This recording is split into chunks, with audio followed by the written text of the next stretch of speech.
believe, out there. It varies, you know, you can see here it's a little wider. This is West and Shaker Road, just to give you orientation.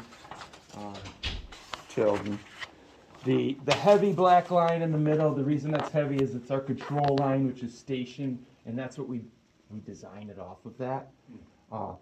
There's also a double yellow shown there. So the double yellow line. So it's a cluster of lines. It's just, at this scale, our working plans would actually be twice the size, just for Right. visibility. So And the 66-foot right-of-way, we can work within that without having to take anything either by purchase or eminent domain. correct. We can work within Yeah. that and not have to affect anyone's property. Correct. Because it's a right-of-way. Well, you So know, where's that line go to? The right-of-way one. See this red line here? Okay, so that's red where the line to property red lines line. start? Red line Okay. to red line. Awesome. And you're saying that's 66 feet then? I think that's approximately Well, 66 feet. it You know, like varies. right here, I could see it's a little wider. Some of them are 50, in And the then here- 50s. And just to Yeah. clarify, it's not necessarily where the property line starts, it's where the right-of-way ends. So some of But that that is the right-of-way pro- could no, that's the be, property line. it is, it's, because sometimes on people's property, there's a right-of-way. We're not talking about the right-of-way on their property. So We're talking there, about the actual property line. so, like, people might mow the right of way. So they might be under the impression that their property, they're just maintaining it for DOT, or they let their landscaping go into the DOT right of way. There can be places where there's an easement. And an easement, like an easement would be through somebody's property for like a utility. NYSEG often does easements, and what does that allows them to go on that private property and protects them from impacts to that. But when you say this is the property line, not the right-of-way line, or the right-of-way line and the property line, like if we look at their tax map, their property line starts here. They don't pay taxes on anything over here. Correct, Okay. correct. That's the state property. Okay. So yeah, they shouldn't be paying any Yeah, tax. actually, just if I might, so Chris's house, that was in contention the last time around because there was an assumption that property was gonna be taken, and the fact is that the hedgerow was The shrubs actually are on in the the state's state property. right-of-way. So you have to And tear it all was those just, things yeah, the out. property line was behind the hedges.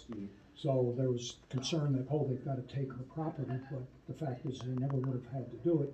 And they did try to accommodate her and keep the hedges in the plan, but that was state property.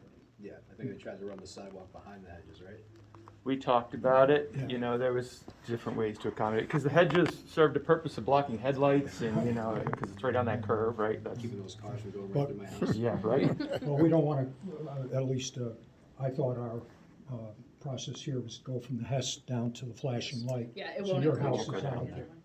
So one thing that I think this committee was pretty clear on, and we don't know if it'll be all in one phase or we'll have to break it into other phases because of funding, because the 20% match on the town, if you're talking a Yeah. $15 million project, is a lot of money. Yeah, But the eventual kind of target areas from basically where 20 and 22 run together. So it's not gonna go past the The flashing light overlap that way, and section. it's not gonna go past the Hess station this way. yeah. Yeah, So, yeah, you know, we can do a lot within that right away. You know, that's the good thing. Where we did get into needs, there are some pinch points there, and we also have to accommodate utilities. You know, if there's overhead poles out there, we can't just force them to go get their own easement. DOT is pretty cooperative, and they, you know, work to get enough right away to accommodate utility poles and the road accommodations, pedestrians. If there's grading. So that's where I know we had some needs for some takes before, is the sidewalk was gonna sit here, and then the existing ground was low, so off the back of the sidewalk, we wanna go on a slope that's still mowable, that somebody's not gonna fall off of. You could put walls in, but walls are expensive, and the state doesn't wanna have to maintain them forever, you know, there's always a maintenance cost. So a nice gradual slope, so sometimes when we got into that, those grades, and I know on the west end of the corridor, there was a couple places that dropped off, maybe right before the library, there's the creek there. There's a little culvert, and it dropped off quite a bit there, and it required us to do some right of way in there, so. Driveway tie-ins, you know, usually if we're doing, like, if you put a sidewalk in here, it's gonna be relatively flat. It's 2% is the max cross slope on a sidewalk, just so it's ADA accessible. you create a flat spot. If it's a sloped driveway going up and then you put a flat sidewalk on it, you might have to chase the driveway back. Usually do that with an easement, but it's an easement. And, you know, there were people that were fighting us on the easements last time, just because they didn't want the They didn't project, want and the that was their, project, right. yeah. So part of our goal this time is to really get public engagement and involvement first. Yeah, that's good. Because I think part of what happened last time, and it's no knock on anything, but it was like, here's the project, here's the plans, here's what we're doing. And the public was like, wait, what about doing it this way or that way? And I think that we now want to get the public involved and engaged first. Yeah. Maybe someone has great ideas we haven't thought of, and Yeah. we're gonna incorporate them into the plan, and so, So that's good. I'm not saying you're gonna get We- everyone on board, you're never gonna get everyone on board to anything, but, you know, getting the majority of the public excited and feeling like they are Part of the process. part of the process, Yeah. right? I mean, ideally, if we were to initiate this project, you'd come in with a clean slate, you know, and you know, you'd identify what people want, you know, start making lines on paper, start putting sticky notes on a paper, ideas, compile that. We could address them and say, you know, these are the pros and cons of those ideas, some of the challenges, you know. In order to build a bridge over the road, you gotta have ADA compatible, it's gonna cost you $2 million, you know. And know. you could be part of those public Yeah. input sessions, so if questions come up, we don't have Correct. to say, we'll get back to you. We can answer a lot of them on the fly. But we don't wanna start from scratch. I mean, No. we've got all your shots for this, and so a lot of the work has been done. I think when we get to the engineering, you're not starting from scratch, but when we get to the what do we want it to Oh, look like, yeah. brainstorming. Yeah, what we want it to look like, you know, but at the same time, you know, you have a road here, and you want pedestrian accommodations, bike accommodations, there's not a million solutions, you know, we can, even after this discussion, we'll have some good ideas of what, maybe we hear people out, and then reacting to them is gonna be pretty easy because we have history here. So 66 feet is the main number I'm hearing you say. Yeah. If we wanted bike lanes on both sides, sidewalks on both sides, eliminate the turning lane and just 1-2 lanes, is that enough room? Bike lanes, you know, so bike lanes, do you want bike lanes on the shoulders? No. You know, The thing I came up with, I I was want bike doing, lanes on the other side of the sidewalk. yeah, that's gonna create right-of-way needs. You know, because your bike lanes are, if it's a one-way bike lane, you know, desirable 8 feet, minimum 5 feet. If it's not with pedestrians, two-directional, you could do an 8-foot wide, but then you're faced with that similar flat section, and, you know, the road is currently, could you shift the road all to one side, or do you want them on both sides? So, here's some, I've been thinking about this for the Okay. last 3 or 4 weeks. all right, You said, the total is 66 feet wide. If we make a mall in the center with trees, grass, yeah, that mall could be 20 feet wide, then that could have a bike lane in it. So the bike lane would be separate from the sidewalks, okay? The 2 lanes would be 12 feet wide, yeah. which is, They need to you be know, 12 feet, because and it then is a there would- truck route, just more and there would be history. 10 feet, there would be 10 feet here and 10 feet there, and then 5 feet would be grass and 5 feet would be sidewalk, and that gives you 64 feet. So, 20 feet wide for the center mall is sort of wonderful, and to have 2 sidewalks, one on the north side, one on the south side. It solves a lot of problems because you don't have to be crossing over to the sidewalk on the other side, and also will keep people off the bicycle lane going down the middle. And then the thing is, I don't know whether you, Tony? Oh. You're sitting on the plan. That's its own paper. We don't like that one. did anybody send you this drawing here? No, I love, that answers my question I had though. How are you gonna get people on the other side of the road, vehicles, you're gonna need roundabouts? So, so that's basically, and the thing is, the state is embracing these roundabouts. They're That's doing true. them all over.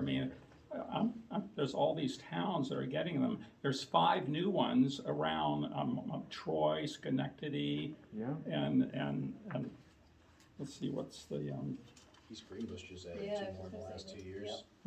yeah, and then also, let's see, in Hamburg, New York, they put a nice one in. Yeah, I'm familiar with that So I one. have a question, two questions on that. Okay. One, do we have enough width for roundabouts No. with bike But you accessibility? would, you might need to buy a right of way for that. I'd have to look at the intersections, but they require quite a bit. Well, the other question for me, I don't wanna harm business development, and my concern is if we only have them on each side, like, we definitely, I think, would need one at Midtown Mall and Valley Plaza, that's where, or store, like that central downtown area where the, Or at least a A- way a to get t- from a one way to side. cross. you have, there. you have to be able to turn in, you can't have to go all the way down to Hess Station and Correct. come all the way back to go to People will stores. skip. We'll stop, I Yeah, won't we'll stop, skip I'm it, on my way to right. work, you know what, I'll get it later. Yeah, kill everybody coming up from, going from New York to Vermont to make a left into my building. Right, Correct. and they're going straight to Vermont, so they're like, oh, we'll get the next gas station. Right. So that's my only concern with that, is we'd have to have a lot of those turn, some way to turn in to the businesses. Yeah, because. And if you have the with your- bike lane in there, that makes it. That's a concern, and that's a balance of, the bike lane in the middle is great. There's a lot of benefits to that, but you're gonna, someplace you're gonna jeopardize access. Right. Or you're gonna create some select conflict points, and maybe one's in the middle, and then on each end. And I could see that being great too if there wasn't a ton of business, like we have a very compact downtown where business, something like that with the bike lane in the middle, maybe if there's, one or two kind of sporadic businesses, and I think that picture you showed, and the example you gave of that town that I looked up, it's much more sparsely, business populated at least. Malta, we've done a lot of work in Malta, and they have a few roundabouts there. A lot of roundabouts. Is it Yeah, three when you right get row? off the, Yeah, if you get exit 12, there's quite a few there right on, that's Route 67, and then north-south on Route 9. There's roundabouts in multiple directions. you can do 6 of them, I think, in a row. Yeah, you'll be dizzy by the time you Yeah. get through. But I think it has improved the traffic flow there, and they're accommodating global boundaries and a lot of growth. They have a very similar situation where on Route 9, they did do some raised medians there, but there's not pedestrians in the middle. They just did raised medians to control access. It's a safety issue to keep the traffic flowing without the left turns. But there was a lot of concerns by businesses. So I have a question, because I see that median as a way to slow traffic, which Yeah, is great. They said correct. on-street parking, we don't need on-street parking, we have plenty of parking. Yep, Or correct. the medians slow traffic. But if we narrow the road to where we just have, eliminating that turning lane in and of itself is gonna slow traffic, because now when I'm at Stewart's going left, the cars behind me have to wait Yep, till I go left. yeah. And so couldn't we slow traffic and have more space by doing, say, 1-2 lanes, sidewalks, and then bike lanes on the other side, still getting the bikes away from the Putting cars? the bikes on the outside. Yeah, I but would not have having to to look. take easements for the turnabouts and stuff. We'd have to look at that. So I think our alt 1 here was 1 lane in each direction. We went with pretty wide shoulders. Right. Because there's a lot of different bikers. There's bikers that want to be on the road. They don't want to be mixed in on the side with driveways, and definitely don't want pedestrians. And then there's bikes that with families, you're taking your kids, and tricycles, you want to be as far from the moving vehicles as possible. So Can I ask, what is the law in New York State? I know in Massachusetts, I believe the law is that if it's a 2-lane, going in 2 directions, a bike with no berm, the bike gets the full lane. Does that law exist here in New York State? So right on the road, share the road type thing. It's not a matter of share the road. The bike has the full lane. So it puts the onus on the drivers to not hit the bicyclists when they're passing. I think it's the same in New York. I'd have to verify, but it's still the risk of the biker. If every driver, was respectful, it would be a much better place to bike. Is there a way we could, go up a couple or one level of conceptuality, and so we're not just spending a lot of time peppering kind of Pretty detailed. questions? I mean, we could Right. continue Well, I'm down. wondering if we just go into the Yeah, into the that's one questions. way to do it. So, we So how start. much width, you said 66 feet-ish? But it changes, and so a lot of the questions I have in there about width are like, how do we handle the various narrow points and all that kind of stuff? Public improvement. gonna be, at the end of the day, it's gonna be a DOT that they can use, you know, it's called the eminent domain process, but it's a pretty friendly process, you know, they come in, you have to do a public hearing, they'll identify where property's needed, fair market value, they offer the property owner. It's not a lot of negotiation, they offer them that, if the project, they don't want that to hold up the project, but they can use that process, I guess without getting into detail, to get property where they need it. The DOT buys that property, not the town. Well, that's where it's interesting. The town, because they're the sponsor for this project, would actually be the lead on that. So, you know, we've worked with towns, like, well, we don't wanna be the bad guy in this. DOT owns it in the long run, but the town has to be willing to be the lead on that. So I do have a question, cause I am pretty opposed to eminent domain unless there's a real safety concern. I actually was the one vote at the county and it had to do with the road. They were redoing the road and they said, oh, there's this sharp turn, let's make it less sharp. And the eminent domain made it so the road was right at this woman's doorstep. And she was really upset. Yeah, And they said, oh, well, it's gonna be safer. I said, is there a history of accidents? No. I said, show me, you know, so that, my question is this, is there a way to figure out where we would need to take it, talk to those property Yeah. owners and say, hey, are you willing to sell it to us? Yep. And then take it from there. correct. And if they're not willing to sell it and the town doesn't wanna do eminent domain, are there workarounds, like he's talking about, you know, like, can we? No, that's not what I'm talking about. I'm Oh. talking about that. I wanna, you're right. There's no way we should, the first time a property owner hears about this is with a letter that has the term eminent domain. It should be. Yeah, correct. I don't even know what the narrow spots are. We, you know, just like starting, Right, like, that's what the are question the for the narrow planner. spots? You know, like, Well, just way before. Where is there even any potential for eminent Correct, domain? all I of think that is what I've. we're getting ahead of ourselves. Yeah. Exactly, no, that's what, And it depends on the alternatives, you know, each alternative is course gonna it have does. different impacts. of course it does. You know, and So we kinda have to figure out what alternative we wanna look at. Well, but in view of where the narrow spots are. so we can look at the narrow spots, we can also look at where the grades drop Right, off. sure, You yes, know, we're gonna have to look at the utility poles. totally. Driveways, steep driveways, and so we do have a good summary of where we had those impacts before. Cause you know who you were trying Yeah, to get. oh yeah, eminent we have a domain list of from. properties for each alternative Yeah. that, we had impacts at, Yeah. so, you know, and Why don't we just bury all the utilities and be done with it? it's a Because big that's choice, what but they- if you I wanna mean, pay that's for what they've that. done. DOT said it would be Yeah, way yeah. too expensive. Believe me, that's my actual primary interest in this is burying utilities. The rest of it Well, is I'm glad I secondary. spoke up for you. Yeah, no, but they told us that, it's When we not met with gonna happen. DOT, they said you are not We have to gonna get It be would able be to your, do that. We have to expense, do and our it's bill. not We have with to do the that, yes. TAP funding either, that's. And we have to do it with the utility. for this Why alternative. would they do it? Is there a process you lead sometimes in groups like this for, like, developing ideas in an orderly fashion? Yeah, well, for, like with this small group here, or Yeah. there is. Okay, can we talk about that? And like how long it takes and what, you know, what we would learn in order to engage in an orderly fashion?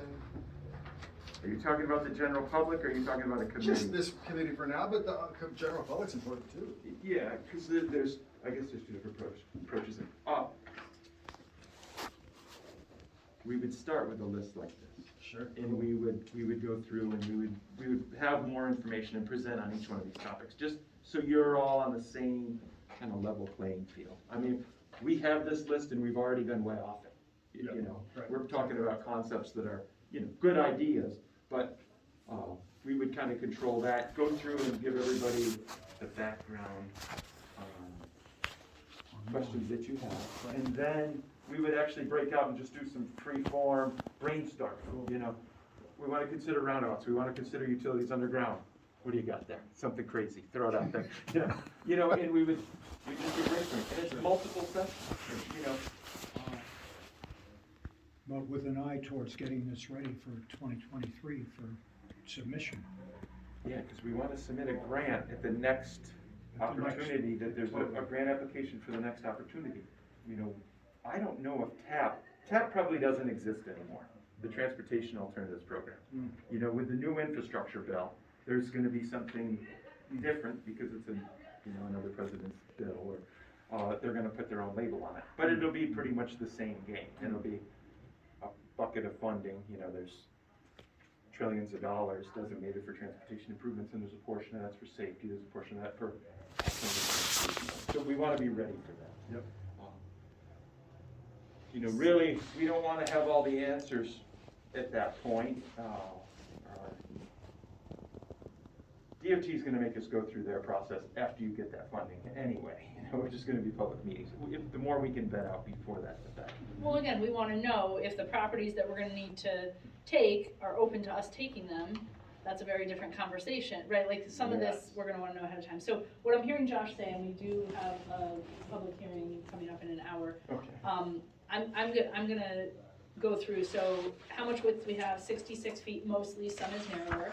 How much do the areas of minimum width affect the whole project? I'm just, the point is just like widths matter. Yeah. And how do we get a sense of what, you know, So there's So things it's we not can do, really we can, like an we answer. can narrow off the sidewalks, and, you know, in some spots, we might not have a green strip, we might pull it in, you know? We can do things to narrow short sections, we do that all the time. Mostly with environmental issues, if there's wetlands, we narrow all the time. Right. The lanes, we won't be able to narrow, the shoulders, they're gonna wanna keep maintained, but if we decide we want, a 10-foot bike lane, I'm sorry, I'm taking the floor. No, you're good. A 10-foot bike lane for the whole section, and there's a property that's a constraint, we're gonna cut out the green strip, we're gonna narrow it to 8 feet, maybe narrow it to 6 feet, put signs on each end, yield to opposing traffic, and it's kinda like an alternating one-way situation. You see that on trails all the time. Sure. You know, it's just a little stuff. So that's the last question, is it easy to make the width of a strip of grass variable, reducing and increasing? Yes. Yeah. Where are the widths smallest? You said you have a list. Could you email me the list from the last Yes. alternatives? We Yep. know they won't be exactly the same, Correct, but it's gonna give us a general idea of what some of the properties are that are not the problem properties, but the ones that are gonna potentially need some finagling. Yeah. Does this map, like, can you put a ruler on the map between the red lines here by chance? Yeah. Yeah. Yeah, you can? Yeah. Okay. Yeah, it's, actually, so this is the scale right on here. Yeah. You know, so that's 40 feet. Okay. All right, so he'll email me the list from last time, I'll forward it along. Number 2, how does the process of transferring ownership of land work? He already answered that, the town buys it, DOT then owns it, or we take it by eminent domain. I'm much less persuadable on that, but, I'm the one of 5 too, The one so. good thing about eminent domain, like that process, is that if there's a property owner that wants to negotiate price, you can start that process.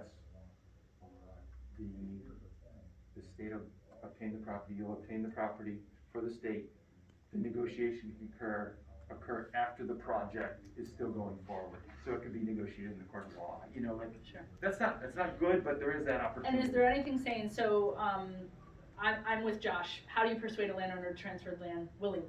Right, Yeah, that's our correct. goal. Of course. So let's say DOT, you said, you know, it's fair market value, they don't have Yep. wiggle room. Can the town have wiggle room?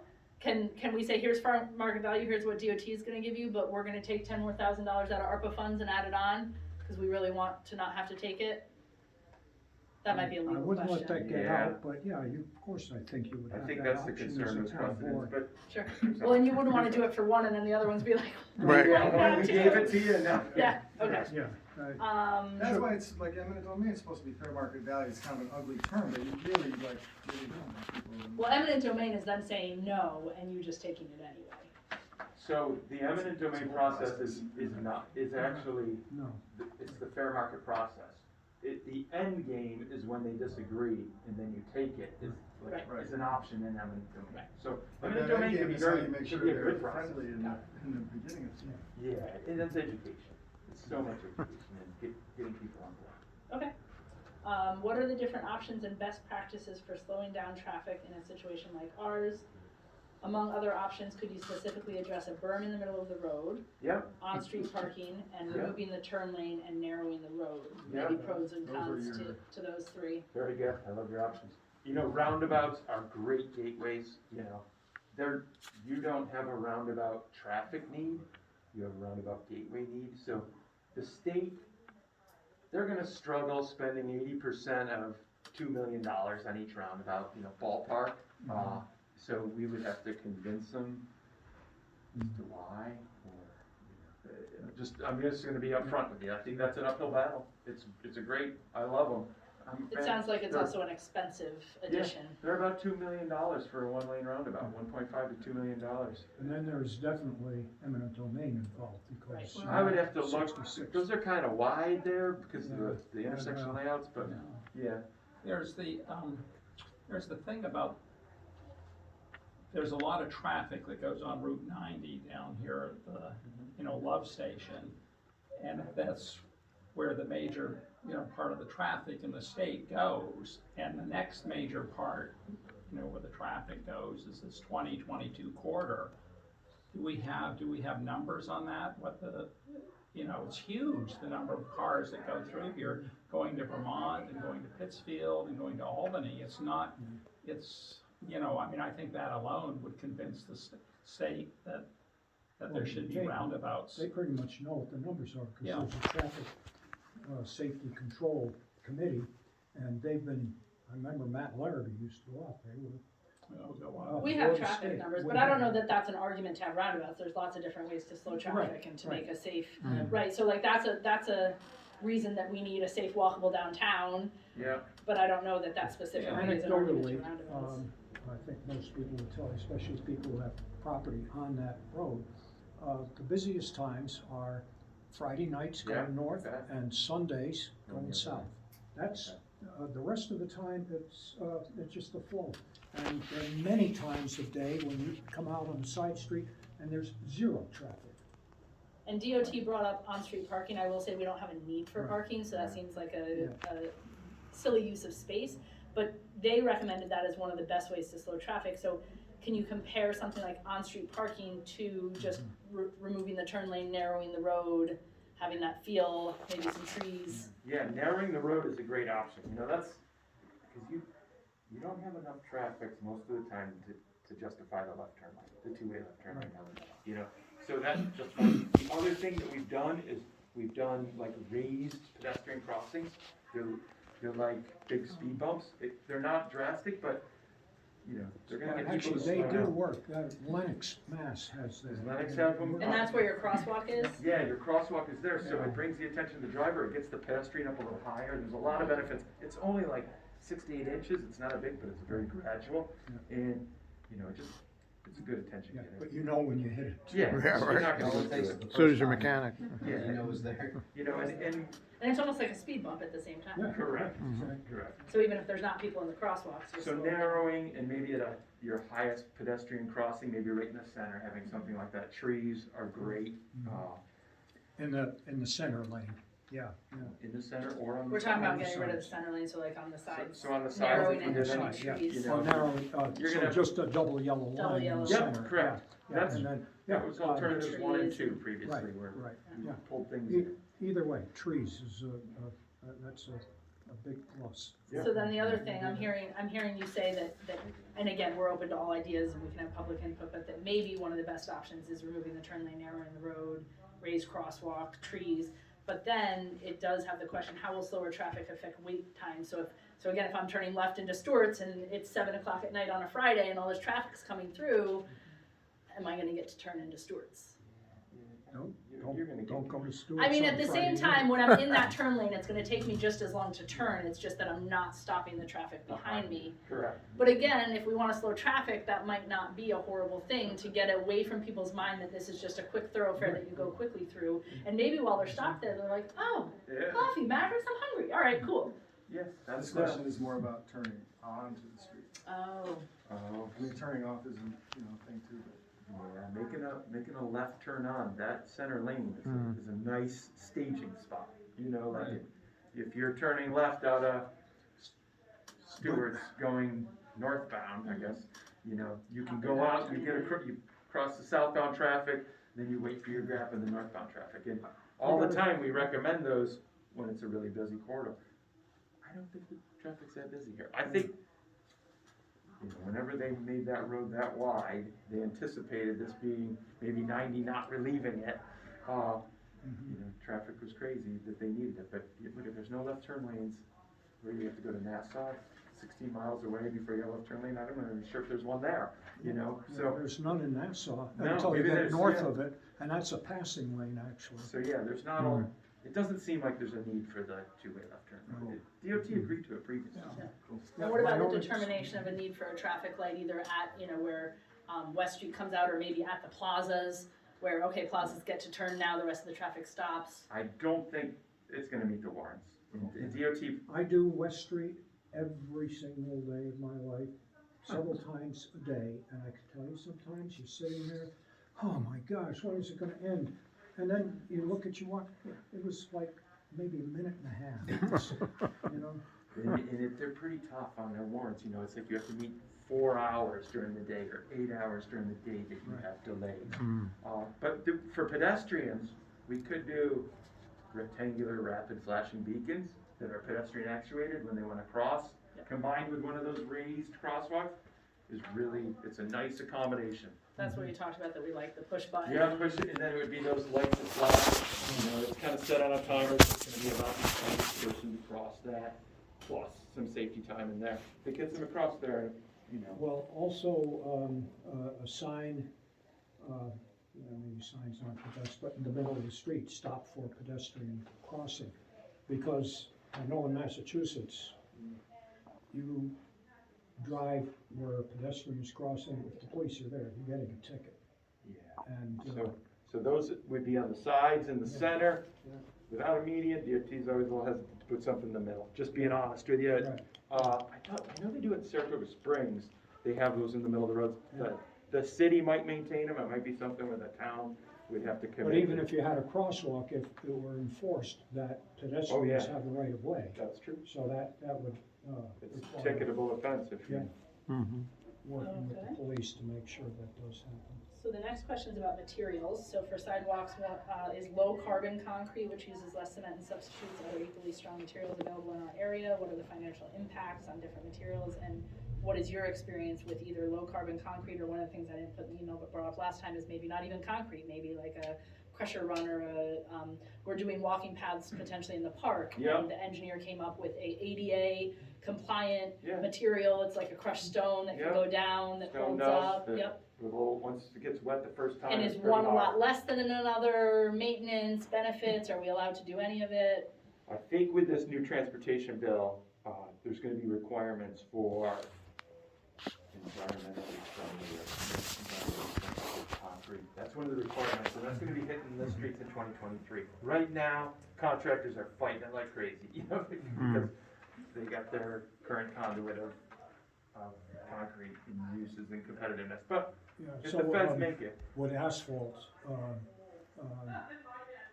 be an acceptable substitute for concrete or not? asphalt is an acceptable substitute, but if you're concerned about the environment, Right. yeah, it's a higher impact, and you're Well, in the probably gonna have to. processing, but, in terms of ease of maintenance, so one of the concerns we had when we were speaking to DOT is if you do concrete, there's always a potential for heaving some years down the road, Yeah, no matter how well you build it. yeah, Whereas with asphalt, you've got a little more flexibility. it is, it's we call it flexible pavement. Right. Your biggest, I guess, concern with heaving, with sidewalks, it shouldn't happen, like trees, they're the biggest culprit in a lot of places, you know, the root system fall. Right. You know, those would all be kind of considerations what we decide what we're doing. There are options, Okay. there's gonna be cost impacts. Asphalt's cheaper than concrete, you know, concrete, you're gonna be good for 40 years, you know. We're having issues with concrete right now on Route 43 and like West Sand Lake and Sand Lake. They're replacing a lot of the sidewalks and curbs there. It was just, I don't know if it was a bad batch. It was probably about 20 years old. It's falling and just falling apart, you know, just, they get salted heavily. And that's actually, I picked a question off to the American Institute of Concrete to find out what their experience is with the low carbon concrete and salt treatment in a highway corridor. Because I'm not sure, it isn't being used all over out there right now where I have long-term feedback on it. So I thought he might be able to provide me some impact. We seal almost all of our sidewalks that are adjacent to state roads. And I think that would protect that low carbon concrete. What about a stone dust option? That's probably the cheapest, So stone dust, yeah, it's definitely cheaper than those options. but you have to replace it more often. You'd have to maintain it, you know, and it would be almost, you would almost do annual maintenance maintenance on it to make sure that it's, you know, Right. Well, not water- get run, because once you start getting a weak spot in it, it erodes, it's not, And what about the financial impacts of the low carbon concrete? you know, I don't know that right Yeah. now because it's not being bid competitively on the market. Mm, So it's more expensive, but I don't have an order of magnitude. I Yeah. asked the guy from the Institute of Concrete. Steve's the chair of our Climate Smart Task Force, so maybe his committee can look into it. When we did the master park plan, they were really big on pushing for Yeah. lower environmental impacts. We are bronze certified, so we try to So, be the environment. That's good. I mean, I don't know the answer off the top of my head, but we'll look into it a little more, and if you find anything, Mhm. you know, the reality is that's probably 2 to 3 years out before you even get to the construction point, and I think we'll have better data if Yeah. it does come out in this bill in 2023 or Or as maybe part of. even a new material. Yeah, so, in line with this, and the last time this was up, one of the issues was maintenance of the sidewalk. So Yeah. who's gonna do that? Yeah. And, Yeah, DOT or the town or the property owner, do you know? not DOT. Okay, I know that. Right. It's been pounded in my head for. So it could be the town, or the property. or the property owners, and, you go into any town or city, village, property owners are responsible for the sidewalk. Yeah, like Village of Chatham, the shop owners do the sidewalk in front of them. It's usually an ordinance, right, Yep. that the town push it, you know, passes Right. to take care of that, and it's I think the not town popular. gets to make that decision. And the board town, ultimately. I've seen a number of towns, I'm always looking at these things, there are a number of towns that have their own tractor with a plow. West Stockbridge, Canaan, Connecticut, they've got their own little jitney and they plow the sidewalks. I You just- could either have it as part of the highway department, or you could have it as part of the park and- and building maintenance department. Malta does some of their own, Town of North Greenbush does some of their own. It's low on their priority list, so, you know, Right, and then they're the gonna pro- plow the roads first. Yeah, they're gonna take care of the roads, they're gonna take care of Yeah. stuff around the offices, parks, and then that stretch of sidewalk out on Route 9, you know, that gets hit last. I've seen it and I've heard about it at public meetings, but there's options for that. And even if the town takes it over, if a property owner wants to shovel it Oh. before the town gets to it, Absolutely. have at Yeah, it, right? Thank We'll you. get to it when we get to it. Maybe we should get them a coffee I- or something. it seems to me. Go to Mavericks for a free coffee. Yeah, it seems to me it's something that maybe the town would be taking on because, many property owners, their parking is inside the sidewalks, not something that is going to impact them Right. directly. So that would be a complaint, why do I have to? Right. maintain Well, and that? especially in some of the plazas, like people pull in and the Yeah. parking lot's plowed and the sidewalk, so to speak, where they enter the business is plowed. But that sidewalk out here is more for pedestrian thoroughfare and it really is more of a town Yeah, well, but use. even at Whereas Josh's Chatham, place- you have to go on that sidewalk to get I into look that forward to business. shoveling. Josh is gonna shovel all the Shoveled my whole sidewalks. life, it's not that Yeah, hard. I'm a shoveler. They put You know, one of some the- that- Josh and Britt, you Well, each that's take a why side you of the find, I used road. to shovel sidewalks when I was 10 years old and make $20 from the There you neighbors. go. I mean, the idea is to There's a increase job pedestrian for use, Exactly. not, What's that? the idea would be to increase pedestrian Yes. traffic, so it's Yeah, not like you it want would the just be sidewalk useless shoveled. space anymore. A business Right. owner would be inclined to maintain it if you want more people on the bucket road. Absolutely. Well, and if you want, like, from Stewart's to your place, so if you want people that are parked at Stewart's to come over to, Then I have to go down that weird, stupid angle that I slip down every time I go to get a gallon of milk from the store. Actually, just another anecdote, Stewart's, when they came here to build this new one, they were wondering, well, why aren't you requiring us to put in sidewalks? Because wherever they do one of these, They they do. have to put a sidewalk in. well, and it was actually recently that the town had taken that out of the ordinance, cause if you remember with the Dunkin' Donuts across the street, Yep. nobody could figure out why they were being required to put in sidewalks, but when this project had happened before, we had put it into our ordinance that any new building had to put sidewalks in. Okay, I have one quick, Oh, yeah. part of what I was trying to get at this question is like, some of sidewalks seems like a little, like I've used sidewalks a lot in my life, so I feel like I know how they work. Yeah. Are there parts of sidewalks that like I need to go do some homework about, like how they're designed or something like that we need to learn? Is there some part of the universe of sidewalks that's more complicated than it seems? Are you We on should go look up? No, they're pretty simple. Okay, cool. Great. The biggest issue is maintaining them. You know, like when that comes back to the property owner, people hate them. I sent you an email. And just spending money on sidewalks that people don't think that they need them because everybody drives to town to get their stuff, you We're know? gonna love our stuff. So DOT, part of their right of way, they see it as snow storage.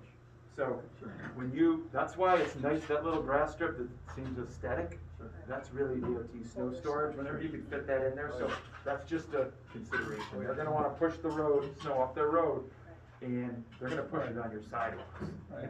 And then that's why, like, I know Town of Colony, which is a big money town, you know, cause they got all the malls there, they have like a fancy snow blower that goes down there and, you know, can pump the snow into the narrow strip, so just tint it. Well, because if it's a big snowstorm and they've plowed it this way and then, one, it's hard to shovel now because it's Yes. heavy, but I mean, you might end up with a wall of snow. Like, the pedestrians might not see much of the traffic on a big, heavy, So, you know. No, the reality is there's not too many times throughout the year that snow is a huge issue. Yeah. You know, you want it to be reliable source of transportation, so that people rely on it and use it, and it'll increase in use. But, like last year, I mean, you shovel, how many times did you shovel? 6 Not many, times. you know, it wasn't bad. Maybe. So I wouldn't let snow be the end all to Thanks for any global decision. warming. All right, what are the best practices for bike lanes and protecting them to encourage safe and robust usage? This is where my question became, are you allowed to put the bike lane outside the sidewalk? So road, sidewalk, bike lane, You are. separated. You're And where the trying to do that. crosswalks are is where the bikes get to go from one side to the other. Correct, you can do that, you know, and it's gonna be a right of way issue. As soon as you start pushing the bikes back there, it's another flat section, especially if it's in addition to sidewalks, So you're gonna need more room. you're gonna need more room. So we're gonna need to squeeze up that road as much as we can. Or like you said, you could have both way bike traffic on one side. Again, they can go across on the crosswalks to go where they're going, and Right, that's that gonna take saves- less space That than saves having 3 bike lanes feet, on both which could sides. be, So right now, we have, you know, we put the bikes on the shoulders, on these low-speed roads, you can really narrow up your shoulders. So, because it's considered low speed in the core of the center. So, you know, So smaller shoulders. Yep. Maybe one bike lane side. Yeah, those are all options. Well, I mean, there's some people, like my first wife, who was just here a few minutes ago, she's a big bicycler, Yeah. okay, and she loves doing bike trails, but she won't go on, you know, she has to go, you know, a quarter of a mile on a road with cars, she doesn't do it. Yeah. So, that's why this bike lane has to be, I mean, not just because of Sarah, but, you know, it needs to be separate from the traffic. So where is this gonna tie into? You know, like one of the things that DOT is gonna get into is what's your logical terminus point? You know, with pedestrians. When they get to the end of the bike lane, where are they going? Where do they go? Yeah, and so, you know, do they gonna tie back into the trail system? Right. We're gonna do That's a bigger project we're working on, we're not there yet, but we Okay. do have a rail trail, Yep, there's a I know. not-for-profit, they have some property they own right in our downtown, so actually we could tie the bikes at least into there over to Lover's Lane, but eventually we'd like to expand why, easement and why not access. just, especially if the bike lanes are on the outsides of sidewalks that are on both sides, as you come around the bend, continuing west on 20, the bike lane could go out into the road. I mean, that, you have plenty of On the places. shoulders, wide Yeah, on the shoulders. shoulder, I mean, it's just part of the road at that point, because we're not doing sidewalks. I see it as, I don't know. It all depends on who's using it, you know, like that's the best practices for bikes, is all about the user, you know, like there's a list of best practices, but for family biking, is it for, you know, touring, that people are going from south of here to north of here on the. How should we think about users, when we're proposing a very substantially different environment? Like the people who want to bike aren't the people who bike. Kids don't bike because there's semis going down. Like I would bring my kids 50 biking miles on an this hour. strip if it was on the other side of the sidewalks Yeah. and we could bike and then go to Mavericks Do we, and then. do we think about who we expect the users Yeah, to who be? we want to use it, what our So we end just say we user think would it's be. gonna be kids Yeah, and correct. seniors and everyone else? Yep. I had read that you shouldn't have both direction bike lanes next to at least a highway. But, We usually have a separation on it, The sidewalk would be between them. yeah. It'd be yeah, right. Correct. So it shouldn't be right next to it. No, it should Yeah, not be right okay. next to it. And call it, like when you do that, it's called like a cycle track. You know, that's a term that you'll see used out there where it's two-way bike lane. Through the intersections, they usually have them a different color, but they could be offset by a sidewalk, or sometimes they're offset by parking, or just a raised median. Mhm. Those are, they're not cheap. And, they're for pretty high uses, you know. What's not cheap? Creating a cycle track or a separate bike lane, and make sure that we have enough users to help justify that. And it's an uphill battle, I think, for a community that doesn't have big origins and destinations of bikers coming in that often, at least my perspective of it. So just, Okay. We talked a little bit about this already at the beginning. What are the best practices for medians and incorporating turning lanes into them, putting bike lanes on them? Michael talked about that. What are best practices for adding trees, plants? So we talked about that. And the turning lanes is really through the roundabout. Do you always need a roundabout? Could you do a just turn into the plaza in the median without a roundabout? you could. Through the 20, because it's gonna be 20 feet wide. If the median is 20 feet wide, that gives you a nice place for a car to wait to go, Correct. to turn in. So like at that plaza, for example, you could basically have your turn lane, the median's end, and you'll So get you're that. talking about 2 lanes and then somehow moving the road out to accommodate a turn lane in the No, middle? you take the median out and Or you if put we- the turn lane where the Oh, median if we is. did a median. This is did a only if we were doing a median, Right, median, yeah. right. I think if you don't do a median, there's no Yeah, turn no lane. turn lane, You yeah, wait you and just turn. turn, yeah. And the shoulders could be wide enough that if someone's turning left and I wanna go around them, again, it slows me. And that's another reason to not have that be the bike lane, right, to have the sidewalk and then the bike Because, lane. people are gonna pinch out the bikers when they. Right, go around but the if the turn. bikers have their own thing, then that shoulder does become, it's still gonna slow traffic, cause I can't go fast around the car. But Yep. if the car's waiting for a minute to turn left, I could, slowly come around it, especially if there's no bike lane there, Correct, yeah. okay? You said sidewalks are like kind of super common sense. Medians feel less common sense to me. How do I just like figure out how medians work? I guess I wanna help you with this, on your common sense part, I shouldn't say that they're common sense, but what's your concern, or what do you wanna know? I don't know, like I actually really like the idea of a median. I really Yeah. like the idea of a 2-way bike lane on a median. Yeah. I really like the idea of carving out turning lanes for median. Yeah. So now you've got sort of 3 different things Yeah, that that's are all in the complicated. same place. So how do I? No, but like I want to think through that. How Yeah. do I have to like find one and like look at a picture of it, or how do I learn about how that works? So, I guess all of those combined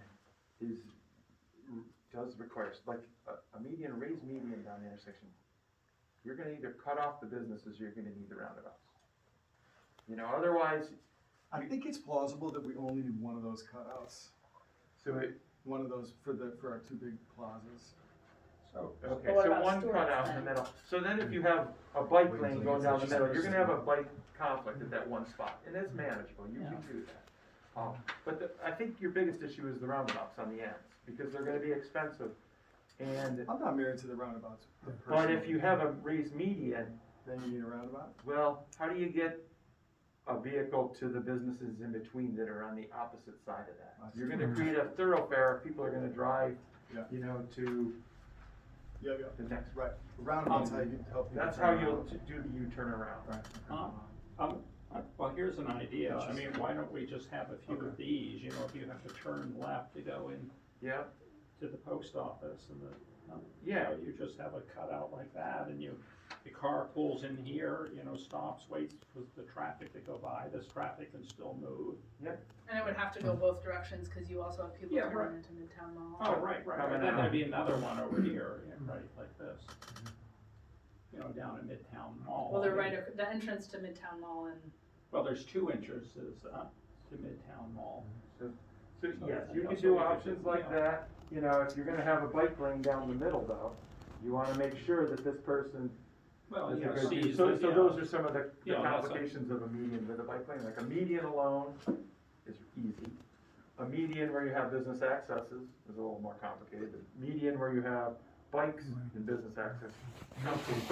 But- Lots of things in life can complicate. Yeah, we You can, just have to learn how they work. correct, I mean, it's doable, well, I also wanna put into perspective that the ballpark from DOT, and we'll get to ballparks, was 15 millions without roundabouts, which are 2 million apiece, and even with that, the bank financing was unattainable for within the budget without raising taxes, so, I mean, there's a lot of considerations, so when we look at this, we might not be able to afford the ideal either, Right.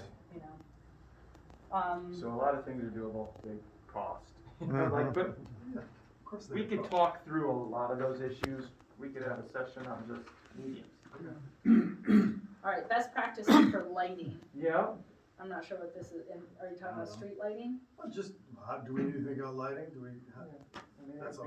if you're gonna have, a pedestrian corridor, it's nice that you can, especially with daylight savings, I don't know if this is ever gonna happen again, but, having lights on the corridor is nice, it's a safety thing. It adds character, make them pedestrian level. Electric, is that nice like here? Nice, Yeah. yeah. A lot, I'm not sure off the top of my head, but, they'll have like a standard luminaire, they'll have one that they'll put on a pole, which is gonna be less pedestrian friendly, I guess right size, but, they might have a standard for a light pole that goes like in the utility strip that would be there. And we don't own our, NYSEG owns them. Yeah, Because when we switched correct. to LED, we had the option of looking at buying them. We So didn't you want to, have 'cause some lights here that you pay for, you have like a, so Okay. we switched them all to LED, Okay. saved about 50% on our Nice. NYSEG bill. yeah, But we decided, we had the option from NYSEG to buy the poles and put LED in, but then we would have had to change the bulbs ourselves, and we don't have any kind of, so maintenance. we just pay our monthly street light bill through Yep. NYSEG, which is now decreased because of the LED. So if we ask for a new light to be put in, they install it, they pay for it, and we just start paying that monthly utility bill. So, best practices, it really varies for each municipality. If you don't have maintenance, it's to take advantage of the utility company, they're gonna have you.